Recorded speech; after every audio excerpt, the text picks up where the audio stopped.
I'd forgotten what you looked like. Have you ever stumbled upon Bewitched and thought, gee, I wonder where Sam and Darren are now? Which Darren? Well, we'll tell you both. Bewitched came out in the 1960s, and so it's been over 60 years since we fell in love with that magical cast.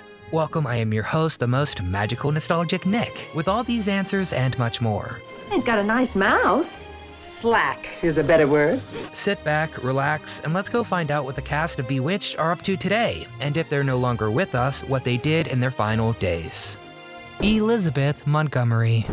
Before Princess Diana lassoed her first bad guy, Samantha Stevens was a Wonder Woman in her own right. Beautiful, witty, she kept the household going, she found balance with her magic, with, maybe a few mishaps here and there, but hey, that's why we watched. She dealt with her mom, Endora, and she kept up one of the most memorable TV romances in history with Darren.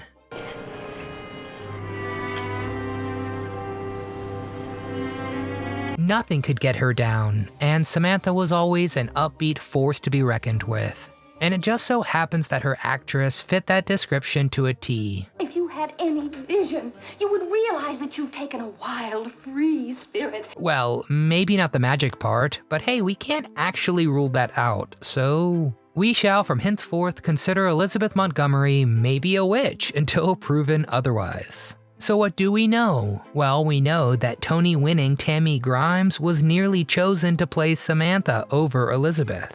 Thank goodness, Tammy didn't think too highly of the show's premise, which would kinda make punching into work every day, awkward. Now, Elizabeth brought a ton of star power too, as the daughter of Broadway royalty Elizabeth Daniel Bryan Allen. Plus her dad, a film star Robert Montgomery. At the time of the recasting, Liz and her then-husband, writer-producer William Asher, they were looking for a project that they could do together.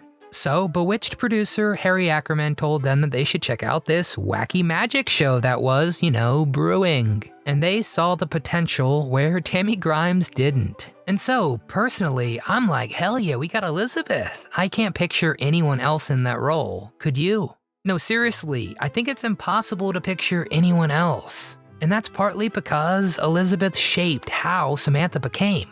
Most specifically, her most iconic feature, her nose twitch. Which is actually not really a nose wiggle. I know I've tried that a dozen times, but what she's doing, she's moving her mouth to give the illusion of a nose wiggle. Sam. Elizabeth did that. She would do it when she was impatient in real life. She even did it at a Dodgers-Cubs game, and it totally changed the tide of the game. Evidence that Montgomery is a witch, Exhibit B. So after the magic faded, when Bewitched ended, Elizabeth wanted to keep proving herself, of course, but she was still under contract with ABC, and so she took a bunch of TV films that were as different from Bewitched as possible. I'm talking way darker subject matter, like 1974's A Case of Rape. It was work. It was a passion. It proved she still had a ton of range. And more importantly, it also put a bright spotlight on what women had to deal with in silence for ages. And honestly, I think Elizabeth enjoyed the darker roles because she wasn't done yet. This time trading in her broomstick for an axe and murdering her dad and stepmom. Hey, Endora, think carefully about what you say next.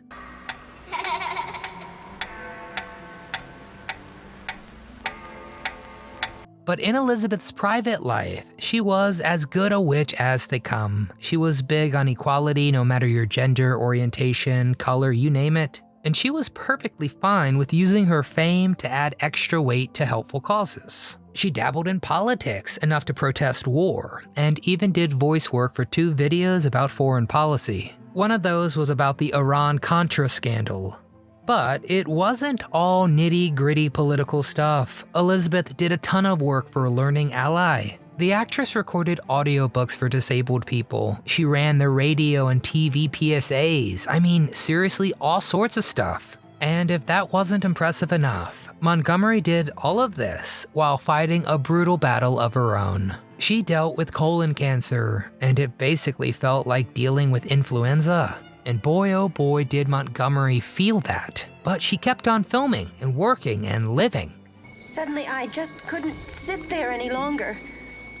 Ben, I'm frightened. She even finished Deadline for Murder from the Files of Edna Buchanan in 1995. She didn't get a diagnosis in time, and by the time she realized what was up, terribly, the cancer had metastasized. The idea of dying at the hospital was not something Elizabeth even thought about considering, and so she stayed home.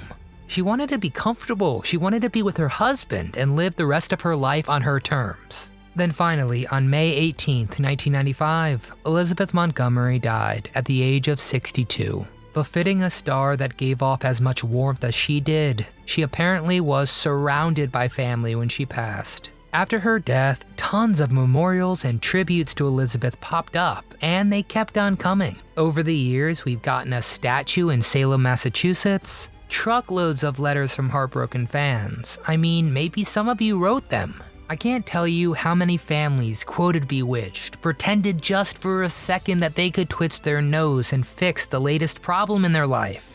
And that's not nothing. That's not just entertainment. So please get down in the comment section and tell us what Samantha Stevens, what Elizabeth Montgomery meant to you.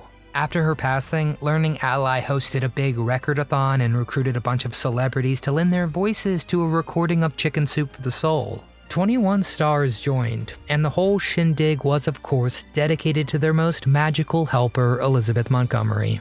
But before we move on, from all of us at Do You Remember, Elizabeth Montgomery, thank you for the magic, and thanks for the memories. Dick York.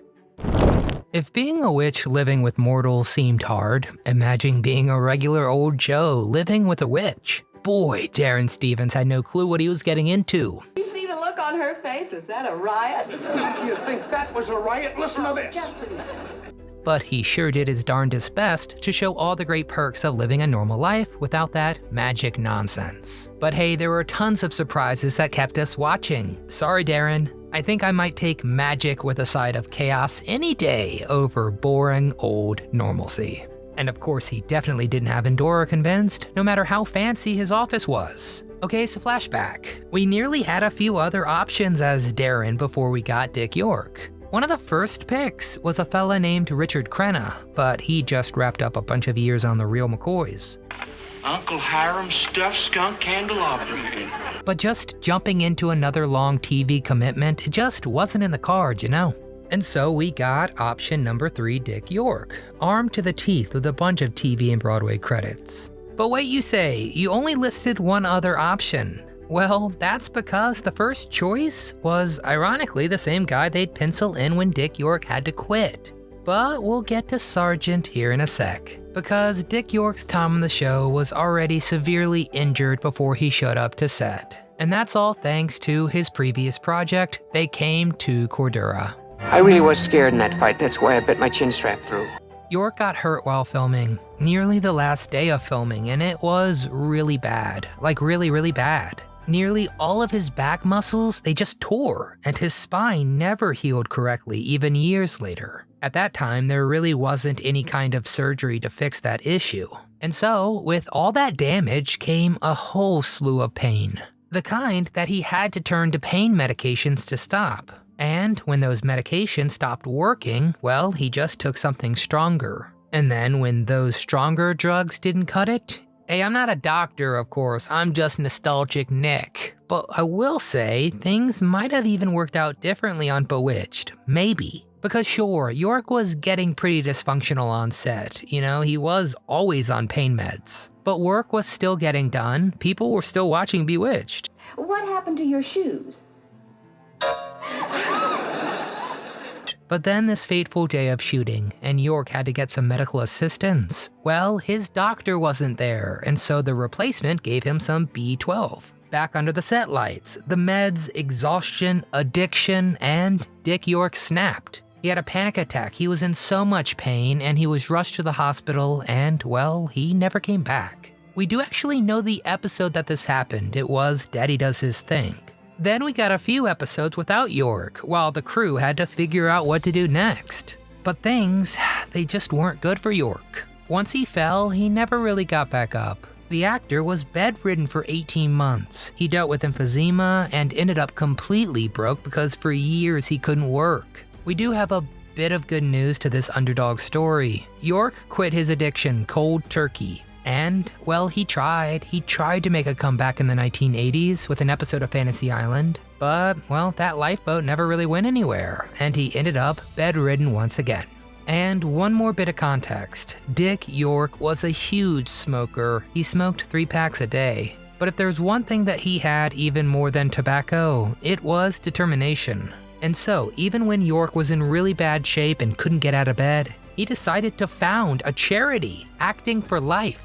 It's a charity that's all about helping the homeless. I mean, talk about taking your own pain and getting inspired to help others. Seriously, you gotta tip your cap to that guy. We do know a lot of this thanks to his great memoir, The Seesaw Girl and Me, which was actually published after York died. The memoir is basically partly about his life and partly talking about his great and supportive wife, Joan Alt, who, yes, is the Seesaw Girl in question. So if that doesn't raise the bar for romance, I don't know what does. But I do think the most incredible part is this quote at the end of his life. Because after all he went through, he said this: "I've been blessed. I have no complaints. I've been surrounded by people in radio, on stage, and in motion pictures and television who love me. The things that have gone wrong have been simply physical things."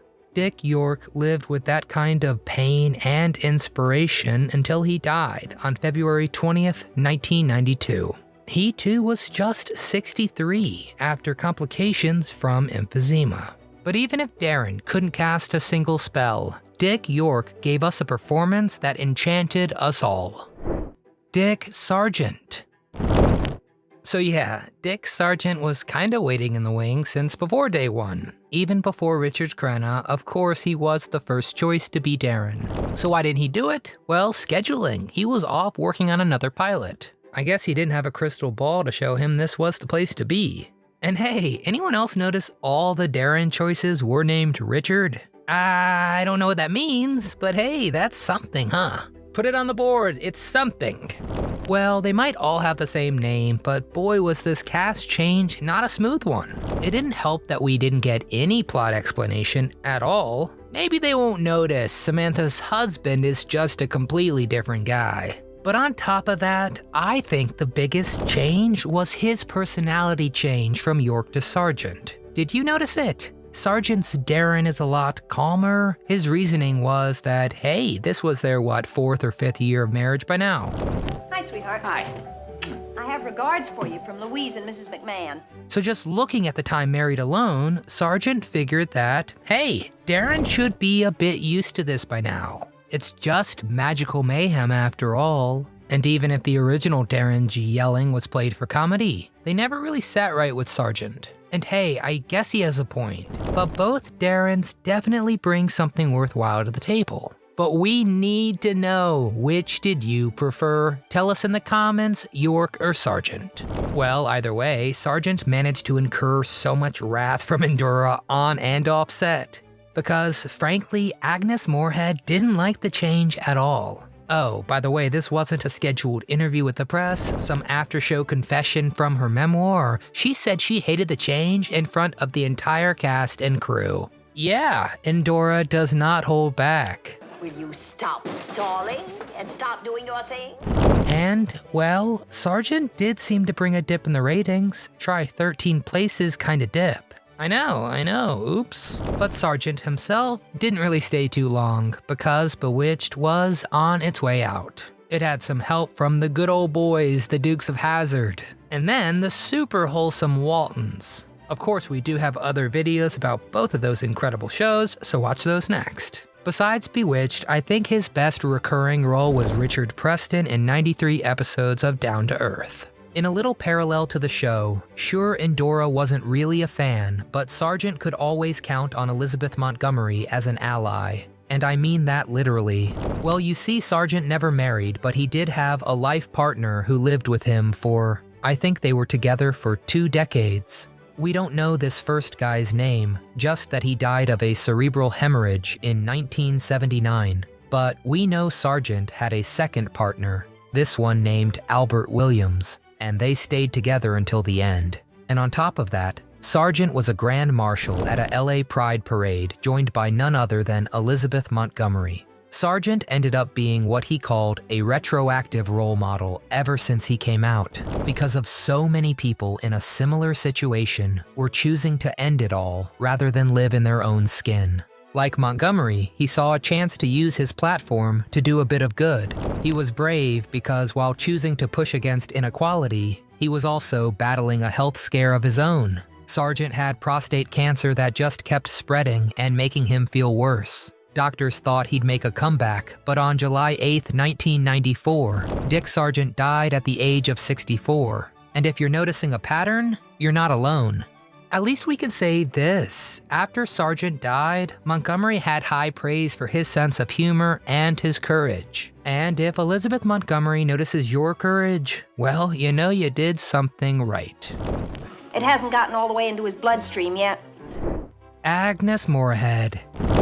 We've all seen the old trope, or possibly lived it, of not getting along with the in-laws. I'm happy to say I don't fight with my mother-in-law, and I'm even happier to say I don't fight with an in-law who can do magic. But deep down, Endora cares in her own evil witch sort of way, which I think is kind of charming.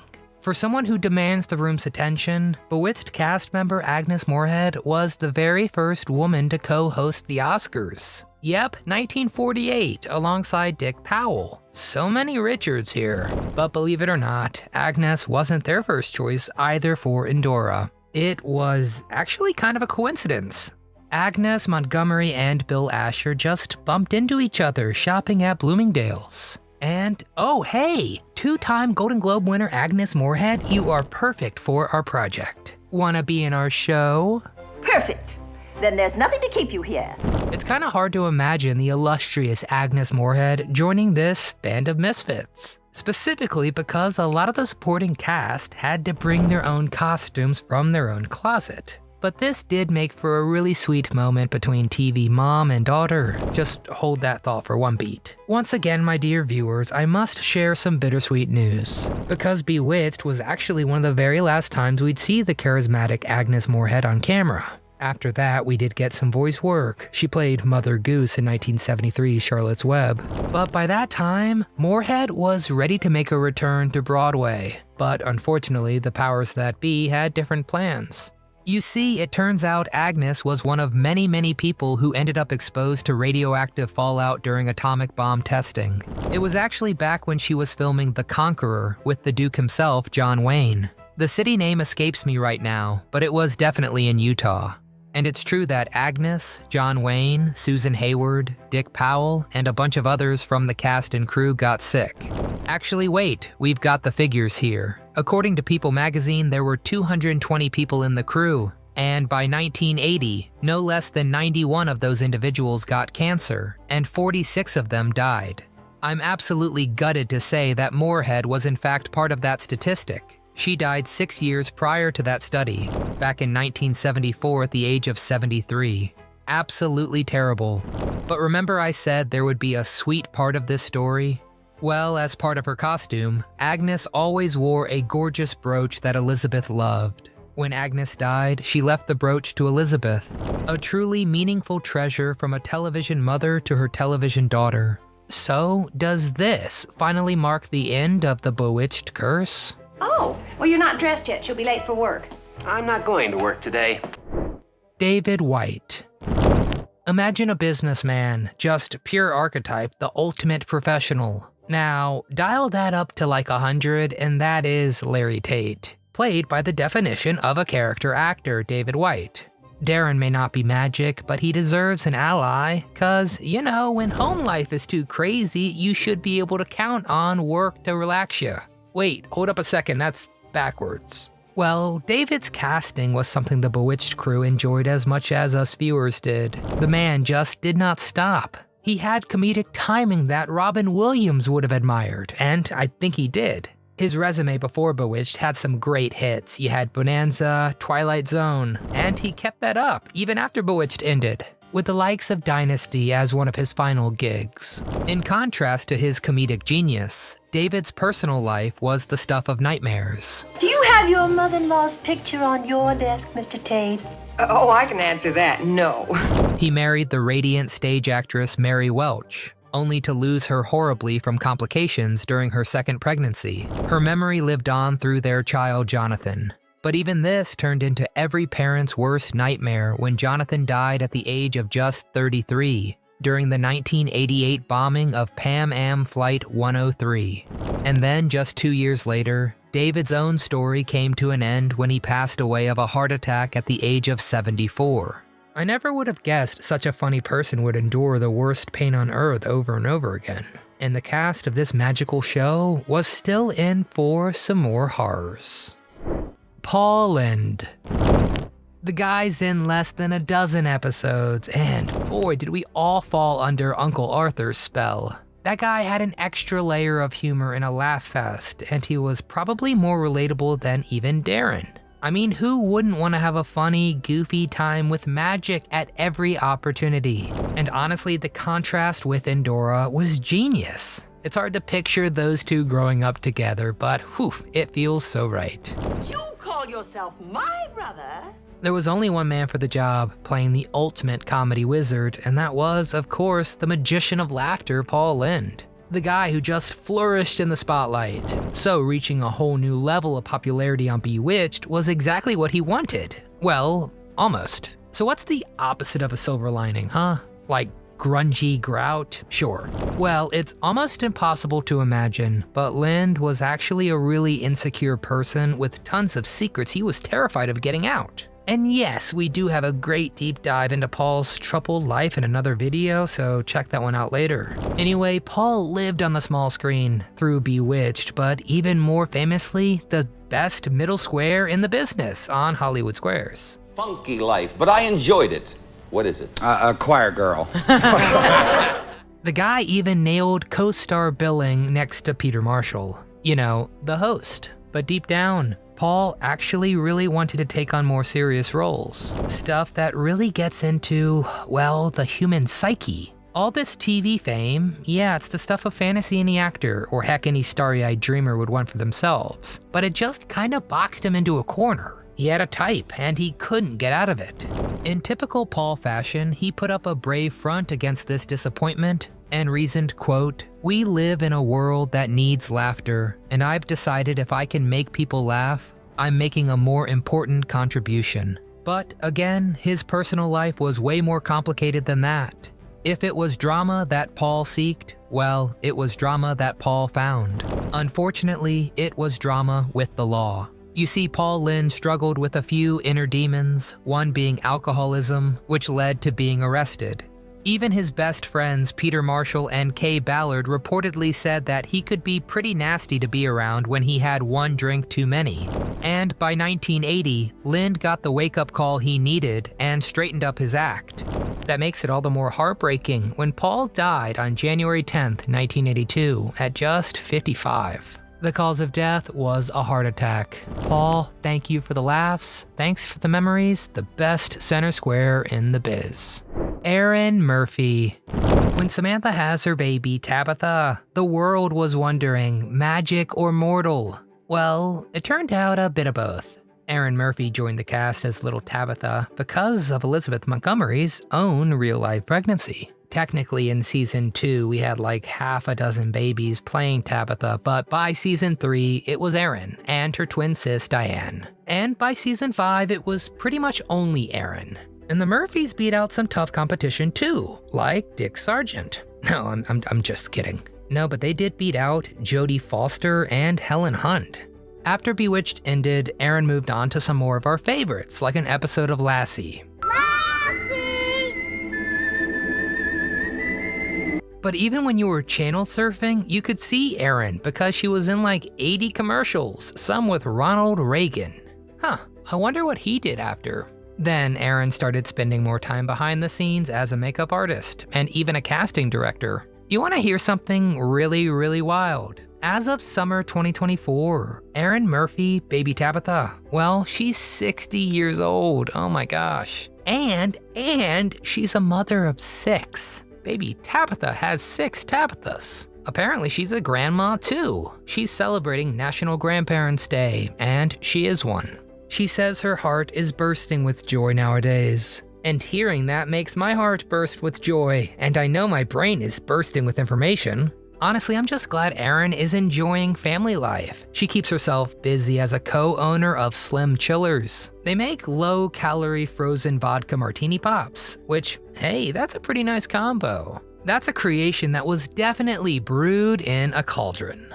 It took way too long to get there, but we finally reached some happy news for the cast of Bewitched, and of course it was Tabitha. And so, this is our favorite part, because this is where we open the floor to you. Get down in the comments section and tell us your favorite character of Bewitched. Was it snide ol' Endora, jokester Uncle Arthur, or one of the Darrens? Personally, of course mine was Samantha. So get down there, tell us your favorite character, and hey, maybe your favorite episode. Any memories, the new movie, tell us anything. We love reading your thoughts. Our community of Do You Remember is all about nostalgia and human connection. We shun the AI overlords, so if you enjoyed our very human video, please consider giving it a like and subscribe. If you enjoyed the video, please give it a thumbs up. Make sure you're subscribed, join our community of nostalgia, and let's remember together. But most importantly, from my entire team here at Do You Remember, we sure had a ton of fun putting this one together, but hey, it wouldn't matter if you're not watching.